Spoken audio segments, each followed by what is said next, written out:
بسم اللہ الرحمن الرحیم والصلاة والسلام علی رسول اللہ وعلی آلہ وصحبہ اجمعین۔ محترم ناظرین و سامعین کرام، السلام علیکم ورحمۃ اللہ وبرکاتہ۔ آج ہم حصول برکت کے لیے فرید الدہر حضرت خواجہ فرید الدین عطار نیشا پوری رضی اللہ تعالیٰ عنہ کا ذکر خیر کریں گے۔ حضرت مولانا جلال الدین رومی رضی اللہ تعالیٰ عنہ فرماتے ہیں کہ حضرت حسین بن حلاج المنصور کی روح پرفتون نے 150 سال کے بعد حضرت فرید الدین عطار پر تجلی فرما کر ان کی تربیت فرمائی۔ ماہ شعبان 513 ہجری سلطان سنجر کے زمانہ میں آپ کی ولادت باسعادت ہوئی اور تقریباً 114 سال کی عمر میں تاتاریوں کے ہاتھوں 626 ہجری جامع شہادت آپ نے نوش فرمایا۔ ایک دن آپ رضی اللہ تعالیٰ عنہ اپنی دکان عطاری پر تشریف فرما تھے کہ کسی درویش نے آ کر دکان پر کہا شیئا للہ، کہ آپ رضی اللہ تعالیٰ عنہ نے اس درویش کی طرف کوئی توجہ نہ کی، جس پر اس درویش نے کہا کہ تم کیسے آدمی ہو، میں نہیں جانتا کہ تم کس طرح مرو گے۔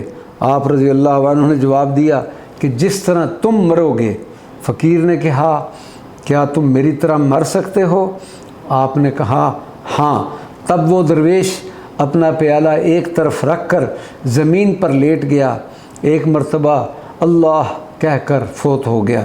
اس حالت کو دیکھ کر آپ کے دل پر سخت چوٹ لگی اور حالت کچھ کی کچھ ہو گئی۔ عشق الہی نے آپ کے دل میں گھر کر لیا اور اسی وقت دکان کو رائے حق میں لٹا دیا۔ اسی حالت میں آپ نے شیخ رکن الدین کے دست حق پرست پر توبہ کی اور پھر شیخ فضل الدین بغدادی کے مرید ہوئے۔ آپ اپنے وقت کے بہت سے مشائخ کرام سے فیض حاصل کیا اور فرید الدہر بن گئے۔ حضرت فرید الدین عطار کو بزرگان دین اور مشائخ سے انتہائی محبت اور عقیدت تھی۔ اسی بنا پر آپ رضی اللہ تعالیٰ عنہ نے مشہور زمانہ کتاب تذکرۃ الاولیاء تحریر فرمائی اور 700 سال سے زائد کا طویل عرصہ گزر جانے کے باوجود اس تصنیف کی شہرت اسی طرح قائم و دائم ہے۔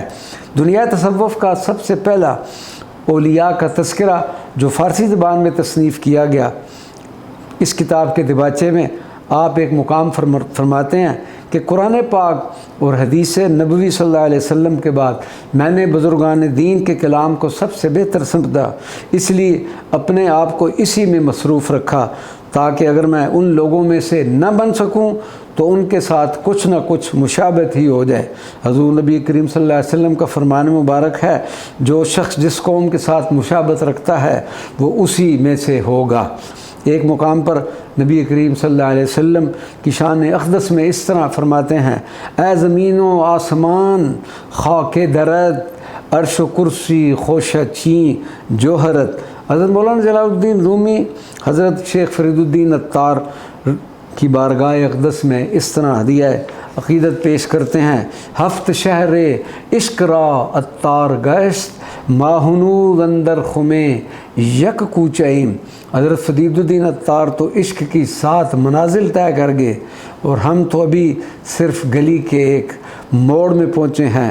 عطار روح بود و سنائی دو چشم اوں، ما از پہ سنائی و عطار آمدیم۔ حضرت عطار اگر روح ہیں تو حکیم سنائی 2 آنکھیں اور ہم تو سنائی اور عطار کے بعد آئے ہیں۔ حضرت فرید الدین عطار نیشا پوری رضی اللہ تعالیٰ عنہ کا مزار مبارک ایک وسیع و عریض باغ میں ہے۔ الحمدللہ کئی بار آپ کی بارگاہ اقدس میں اس بندہ ناچیز کو حاضری کا شرف حاصل ہوا۔ آپ کی بارگاہ میں فارسی کلام کا نذرانہ پیش کیا، ختم شریف پڑھا اور دعا کے بعد باہر آ کر اس باغ کی کتابوں کی اس دکان کی طرف روانہ ہوئے اور کچھ کتابیں حضرت فرید الدین عطار کی خریدی۔